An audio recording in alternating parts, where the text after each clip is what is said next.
Hi everyone, welcome to the next lecture on the topic ruling the countryside. So this is the third chapter. What we would be doing in this chapter is the company becomes Diwan, revenue of the company, no need to improve agriculture, the need, sorry, to improve agriculture, problems in agriculture, a new system that was devised, the Monroe system, crops for Europe, indigo cultivation and the niche, riots which were forced to grow indigo, the blue rebellion. This is all what we are going to look into this chapter. So the first topic is the company becomes Diwan. So you remember, right? The first English ship sailed towards India in the 18th century, and they had pure trade intentions while coming to India. However, on August 12, 1765, the Mughal emperor was appointed as the East India Company as a Diwan of Bengal. Now, what happened when they became the Diwan of Bengal? Um, the complete rights of the state were transferred to the Diwan because Diwan had the complete right on the states. So, the East India Company became the rights, had all the entire rights on Bengal. Now, who did this? This was done by the Mughal Emperor Shah Alam II. He is the one who actually did this, and then the company became the chief financial administrator of the territory under its control. So, finances, revenue resources, everything was under British control, which was a very threatening scenario actually. Over the years, the company also learned that it had to move to some caution. Being an alien power, it needed to pacify those who in the past had ruled the countryside. So now they got this snag that if we are able to convince the people who are currently ruling the places in India, then we will be able to establish our rule. So they basically wanted some puppets to work under them, like we'll be the owners and you will say as we do. The company had then become the Diwan, but still saw itself primarily as a trader. Most of the people did not treat the company as the Diwan, they treated them as a trader itself. So initially, the company was just interested in collecting revenue so that the trade and other expenses could be financed. So their basic aim was financing the trade and whatever expenses they have in terms of the trade to facilitate that. So that was the clear intention of the company. But the company was not interested in setting up any regular system of assessment and commission. So they were basically aiming at temporary collection of those revenues or हमारा खर्चा कैसे निकले. That was the main aim of these. So they did not have a streamlined method के इतनी land है तो इतना percent मिलेगा ये होगा वो होगा. So they did not have anything streamlined. It was very random. The revenue was enough to double the purchase by the company within 5 years. So they aimed at having a revenue or an income enough to double the purchase by the company within 5 years. So जितना आज मेरा purchasing capacity है as a trader, वो 5 years में double हो जाए, इतना revenue मुझे कमाना है. This was the clear goal that they had.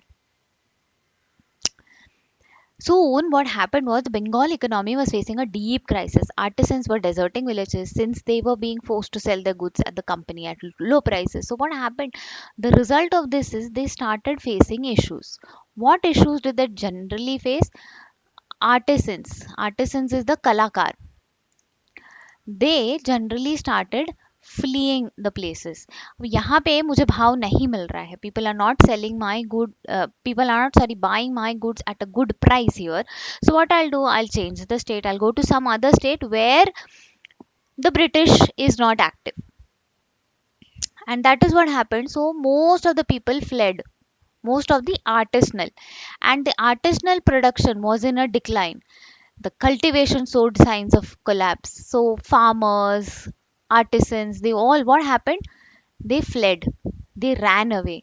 And so the artisans products and the um, agricultural products all saw a decline. So now the company started thinking that they need to do something to improve the agriculture, because then people are leaving the state as such, and not interested in carrying out any occupations here. So then that was a problem. So they decided that we'll have to do something. Now, why did the people leave if you again want to see that?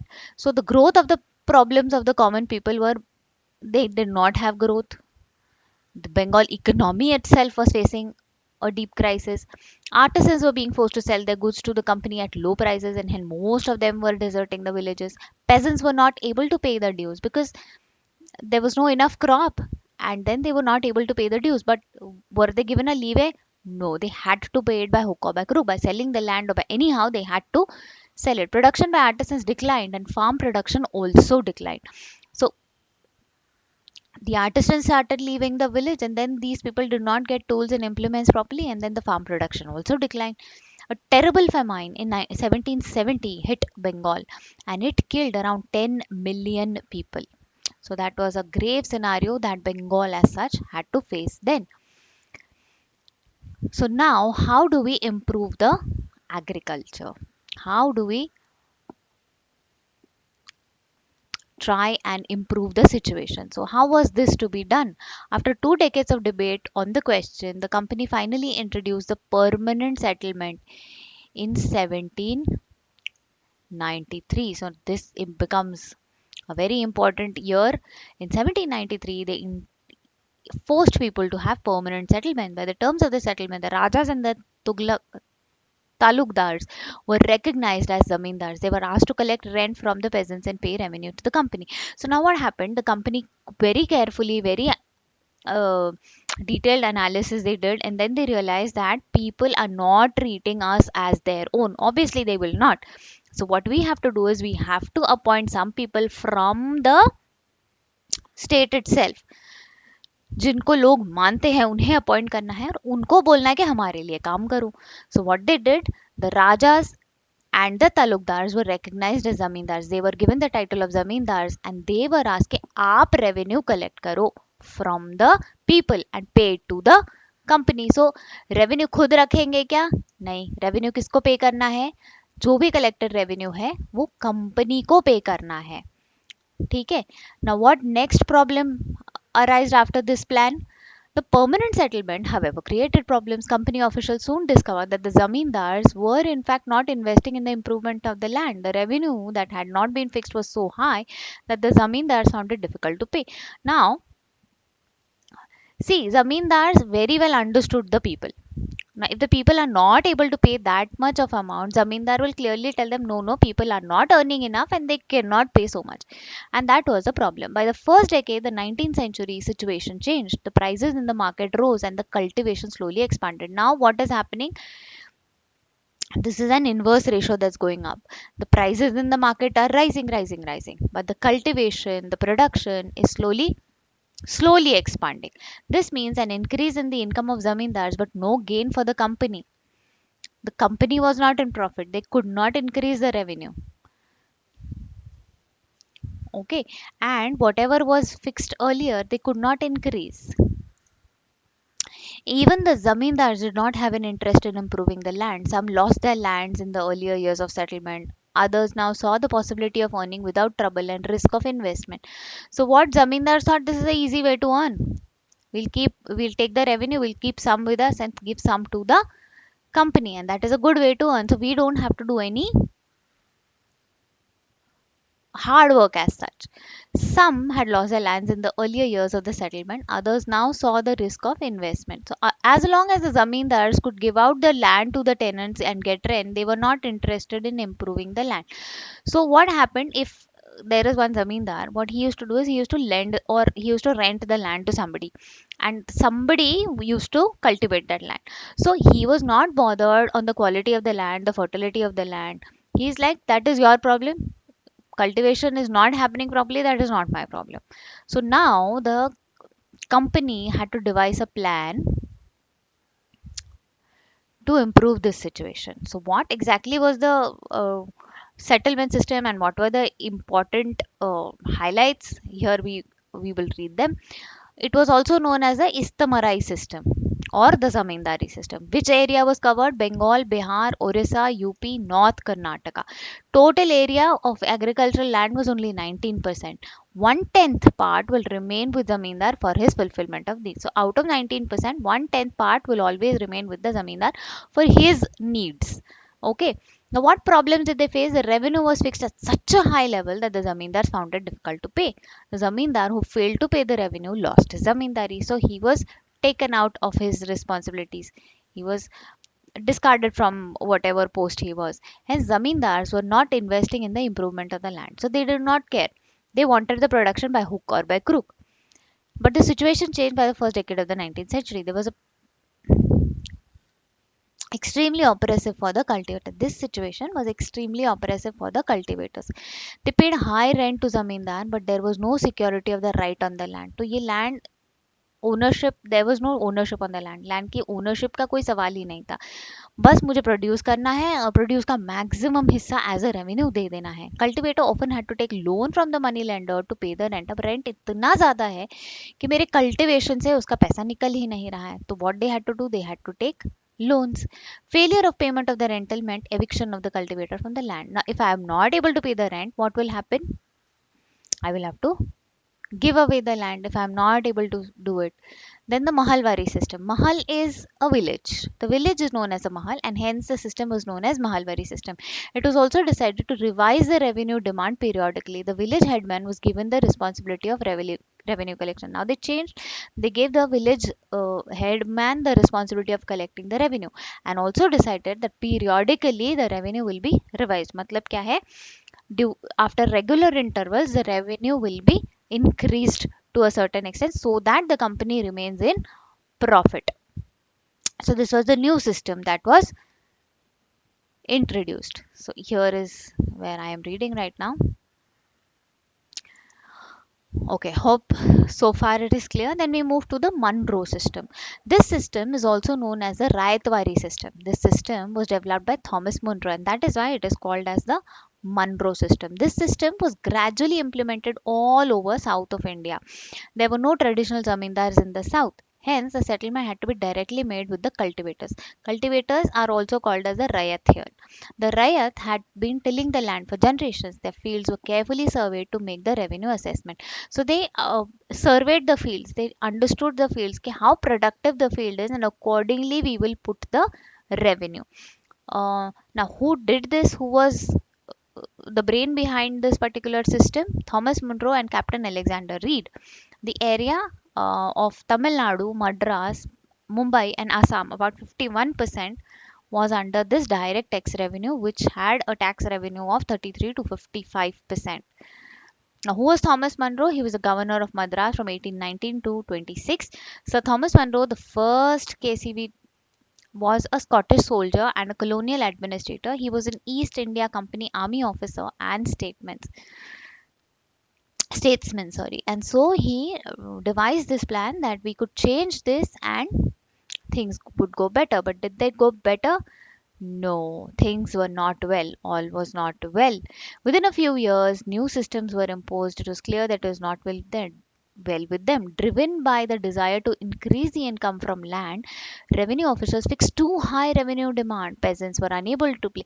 So still, they had not done anything to improve the productivity, and hence peasants could not pay the high revenues that were expected. Optimistic officials had imagined that new systems would transform the peasants into rich enterprising farmers. So whatever new system they implemented, they thought this could change these farmers into very rich enterprisers. But did that really happen? No, this terribly failed at it. Then what happened? British also realized that the countryside could not yield revenue. Now they realized that the countryside is not able to yield any revenue. कुछ revenue ज़्यादा extra revenue नहीं आ पा रहा है. It could also grow the crops that Europe required. So then they changed the plan that they are going to grow the crops that Europe required. We are going to purchase those crops and sell it in the markets. So what happened? The company was trying its best to expand the cultivation of opium and indigo. So what happened? They did the survey analysis and asked the people to cultivate opium and indigo, these two crops only, no other crops. In the century half that followed, the British persuaded or forced the cultivators in various parts of India to produce other crops like jute in Bengal, tea in Assam, sugarcane in the United Province now, Uttar Pradesh, wheat in Punjab, cotton in Maharashtra, Punjab, and rice in Madras. So they started forcing all these crops. So it is not the peasant who can decide what crops are to be cultivated, it's the company that will decide. Now, what was done or how was this done? The British used a variety of methods to expand the cultivation of crops that they needed. So they had personal interests. They took all the efforts in order to increase the production of whatever goods they wanted us to produce. So images of cotton print. This image on the left shows a kalamkari print by weavers of Andhra Pradesh in India. On the right is a floral cotton design produced by William Morris, a famous poet and artist of 19th century. There is one thing common in the two prints. Both use rich blue color, commonly called as indigo. Now, if you see these two paintings, they are saying this is one Indian painting on the fabric, and this is one done by the company itself. The common thing is the color that is used is Indian indigo, which had a huge demand in the European markets. So the indigo plant grows primarily in the tropics. By the 13th century, Indian indigo was used by cloth manufacturers in Italy, France, and Britain to dye the cloth. So what happened? They started using Indian indigo to dye the cloths back there, where in Italy, France, and Britain. However, only small amounts of indigo reached the European market and its price was very high. So it was in huge demand and hence its price was very, very high. European manufacturers therefore had to depend on another plant called woad to make violet and blue dyes. So there was another plant which was responsible for violet and blue dyes, which was woad. This is the name of the plant. So, being a plant of temperate zones, woad was more easily available in Europe. It was grown in northern Italy, southern France, and parts of Germany and Britain. Worried by the competition from the indigo, woad producers in Europe pressurized their governments to ban the import of indigo. So, now the repercussions of indigo being easily available in European markets had a big effect on the woad producers in Europe itself. So, if I get an alternate to the woad, will anybody buy the wood? Because the alternate is cheaper. So then people there had issues selling wood plants, which was again used for making dyes, and hence those people started complaining about it. Cloth dyers, however, preferred indigo as a dye. So what happened? Cloth dyers preferred indigo because indigo produced a rich blue color, whereas the dye from wood was pale and dull. Maybe you can see this image. This is how the difference in the blues are, and so they wanted indigo. By the 17th century, European cloth producers persuaded their governments to relax the ban on indigo import. So now they did not want wood, they wanted indigo because it gave a very rich and a nice color. And so the ban on indigo was removed. The French began cultivating indigo at Saint Domingue in the Caribbean islands. Now they had to do something because then their wood production was affected. So they switched to producing indigo. The Portuguese in Brazil, the English in Jamaica, and the Spanish in Venezuela, indigo plantations also came up in many parts of North America. So most of the Western countries now started producing indigo. By the end of the 18th century, the demand for Indian indigo grew further. Now they wanted only Indian indigo. Britain began to industrialize and its own cotton production expanded dramatically. So now British had an easy access to indigo and hence their cloth production increased like anything. Between 1783 and 1789, the production of indigo in the world fell by half. The rest of the world, cloth dyers in Britain now desperately look for new sources for indigo supply. Now, where could this indigo be procured?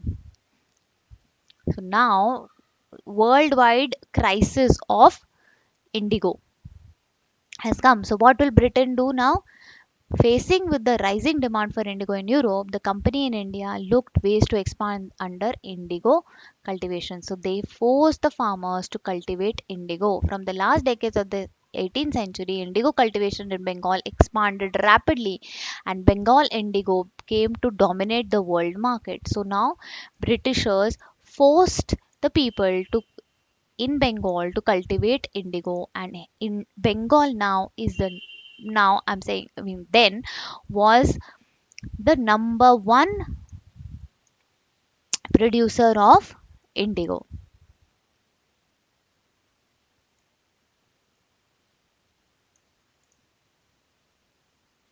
Okay, just a sec. This is okay. Yeah, moving ahead. As the indigo, sorry, I can't have to escape this belief. Okay.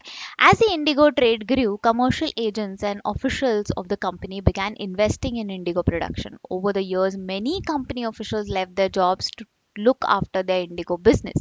So many company officials, what they do, they left their jobs and were looking only after producing indigo, selling indigo, attracted by the prospect of high profits. Why were they doing so? Because indigo production, selling, retailing had high profits.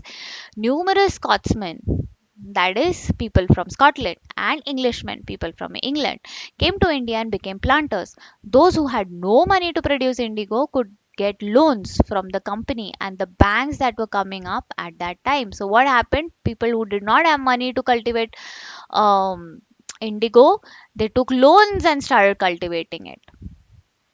So what is how was indigo cultivated? So they had a system for cultivating indigo. There were two main systems, nij and rayati. Within the system of nij cultivator, the planter produced indigos in the land that he directly controlled. So what was nij? Nij is personal, right? My personal land, and I plant and grow indigo on my personal land. He either brought the land or rented it from other zamindars and produced indigo by directly employing the laborers. So this was the niche. You may want to underline this. This is important. So what happened? Within the system of niche cultivation, I repeat, the planter produced indigo in the lands that he directly controlled or owned. So either he had his own land or he had rented somebody's land, and he brought this or rented this land and from other zamindars. And what happened? He started employing laborers and started producing indigo. The planters found it difficult to expand the area in niche cultivation. Now, for planters, it was difficult in niche cultivation because he had to personally go and rent it out. The indigo could be cultivated only on fertile lands, and they were already densely populated. So, fertile lands were already people were busy in cultivating things. Only small plots scattered over the landscape could be acquired. So, one plot here, one plot there. So, small plots scattered everywhere they had. Planters needed large areas in compact blocks to cultivate indigo plantations. Now, for having a huge indigo plantation, they cannot have one land here, one small piece here, one small piece here. They wanted a big entire land piece.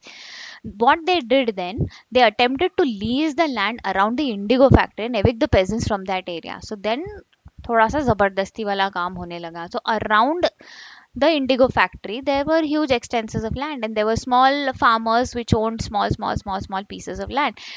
They shoo them away. They all asked them to vacate those lands, and then they started cultivating there. Now, what happened because of this?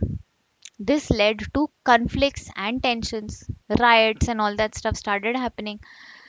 And labor was not easy to mobilize. Now, if I have a land near the indigo factory, I should also have laborers coming and working there. But then, though they got the land, the laborers were not ready to move. So niche cultivation on a large scale also required many plows and bullocks. Now, if it is a cultivation on the large scale, they will need large tools, implements, large number of buffaloes, bullocks, and everything. On 1 biga of indigo cultivation required two plows. 1 biga is an old method of measuring land used for agriculture. This meant that the planter would require 1000 bigas, would need 2000 plus. Investing on purchase and maintenance of plows was a big problem. So now maintaining the tools and implements and the cattle that is needed was also a big problem. Nor could the supplies be easily got from the peasants since the plows and bullocks were busy in their fields. Right? Agriculture expanded drastically, but were the tools, implements, and the things needed for agriculture improved or increased drastically? No. So there was always a shortage of these things. Till the late 19th century, planters were therefore reluctant to expand the area into niche cultivation. So, though they got the land, they did not get the labor, they did not get the bullocks, they did not get the other things needed, and hence it was not under cultivation. The rest was under an alternative mode of cultivation, the riot system. So, next were small farmers who owned it and who cultivated what they wanted to. Under the Raiti system, the planters forced the riots to sign a contract, an agreement. An agreement was signed between the farmer and the company. Those who signed the contract got cash advances from the planters as low rates of interest to produce indigo.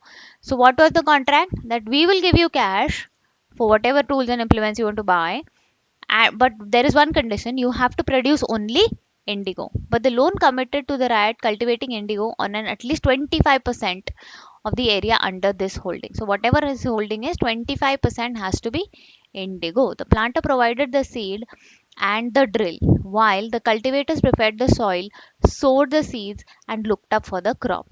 So, this is how the partnership was done.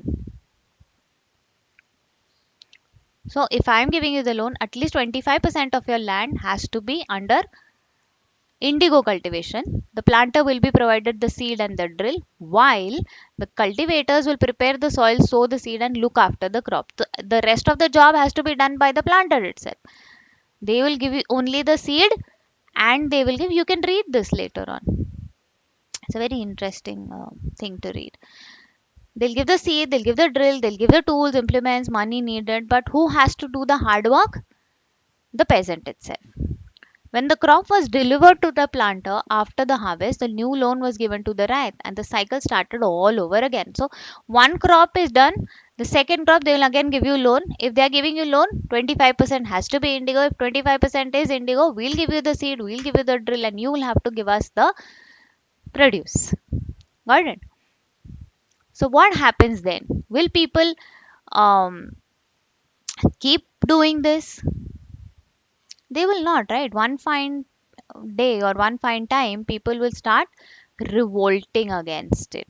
And in March 1859, thousands of riots in Bengal refused to grow indigo. So, this is where the rebellion started. In March 1859, thousands of riots said we are not going to produce indigo. As the rebellion spread, riots refused to pay rents to the planters also. So, what happened? Next step was will not pay the rents also, and attacked indigo factories armed with swords and spears. So what they did, they started attacking the indigo factories with swords and spears, bows and arrows, whatever. Women turned up to fight with pots, pans and kitchen implements. So whatever they had, they turned up to fight for. Pots and pans, kitchen implements, kitchen के बर्तन लेकर, pots लेकर, बर्तन लेकर सारी महिलाएं भी वहां पहुंच गई. Those who worked for the planters were socially boycotted, and the Gomatsas, agent of the planters, who came to collect the rent, were beaten up. तो जो कंपनी के लोग थे, जो कंपनी के साथ मिले हुए थे, उनको भी बहुत पीटा गया. और जो रेंट कलेक्ट करने आता था, गोमत्सा, उसको भी बहुत पीटा गया. Riots swore that they would no longer take advances to store indigo nor be bullied by the planters. So riots ने क्या किया, कसम खा ली कि now we are not going to take any money from the company for whatever plantation we want to do, because then they bully us and they force us to do whatever they want us to do. Now, why did the indigo peasants decide that they would no longer remain silent? What gave them the power to rebel? Clearly, because it was oppressive, it was harassing system, right?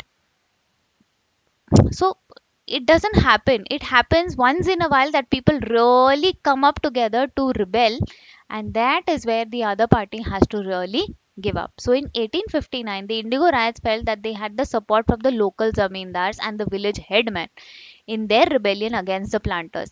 In many villages, headmen who had been forced to sign indigo contracts mobilized the indigo peasants and fought pitched battles within the Latyas. So here actually the headman was in a soup. The headman were forced to sign. Though he was not willing to sign, he was forced to sign. When the people understood this, people took their support and started rebelling against it. The indigo peasants also imagined that the British government would support them in their struggle against the planters. After the revolt of 1857, the British government, was particularly worried about the possibility of another popular rebellion. So now the British government was really scared that if these people come together and rebel, it's going to be really a big problem for us. When the news spread of simmering revolt in the Indigo districts, the lieutenant governor turned toured the region in the winter of 1859. The riots saw the tour as a sign of government sympathy for their plight. So they thought that government is having sympathy on us. Where in Barasat, the magistrate Ashley Eden issued a notice stating that the riots would not be compelled to accept indigo contacts. So then what? It was a new rule that was passed by Ashley Eden, who was the then magistrate. She passed a notice or issued a notice stating that riots will not be compelled. They will not be forced to accept indigo contacts. Word went around that Queen Victoria had declared that indigo need not be sown. So then, how was it decided or how was it done? They were told that it was not compulsory to sow indigo. Eden was trying to placate the peasants and control an explosive situation, but this action was read as support for the rebellion. So, what our people thought that yes, they are now supporting us and they feel that yes, we should not sow indigo, is what even the Britishers feel. But that was not so. As the rebellion spread, intellectuals from Calcutta rushed to indigo districts. They wrote the misery of the riots, the tyranny of the planters, and the horrors of the indigo system. So, when this spread like wildfire, this news spread like wildfire, intellectuals, um, learned men from Calcutta rushed to the districts where indigo was compulsorily grown, and then they wrote down how troubled the people were. So, if you see the source 3, there it is clearly written how troubled the people were. So they were worried by the rebellion. The government bought a military to protect the planters from assault and set up the Indigo Commission to inquire into the system of indigo production. So they wanted to streamline everything. So they set up an Indigo Commission which is going to streamline everything. The commission held the planters guilty and criticized them for the coercive methods they used for indigo cultivators. Though the British officials had this notice issued that you should force people to cultivate indigo, they then blamed the planters that they were forcing them to cultivate it. It declared that indigo production was not profitable for Ryers. The commission asked the Ryers to fulfill their existing contracts but also told them that they could refuse to produce indigo in the future. And so, slowly and steadily, the compulsion of producing indigo was then taken back after the revolt. But this was a result of the revolt. Do remember this. After the revolt, indigo production collapsed in Bengal, but the planters now shifted their operation to Bihar. With the discovery of synthetic dyes in the late 19th century, their business was severely affected, but yet they managed to expand the production. Though the business was severely affected, they switched to synthetic dyes and they managed to expand their production. When Mahatma Gandhi returned from South Africa, a peasant from Bihar persuaded him to visit Champaran and see the plight of the indigo cultivators. There, Mahatma Gandhi's visit in 1917 marked the beginning of the Champaran movement against the indigo planters. So, this was the lesson. Hope you guys understood. Do write in the comment section if you have any queries.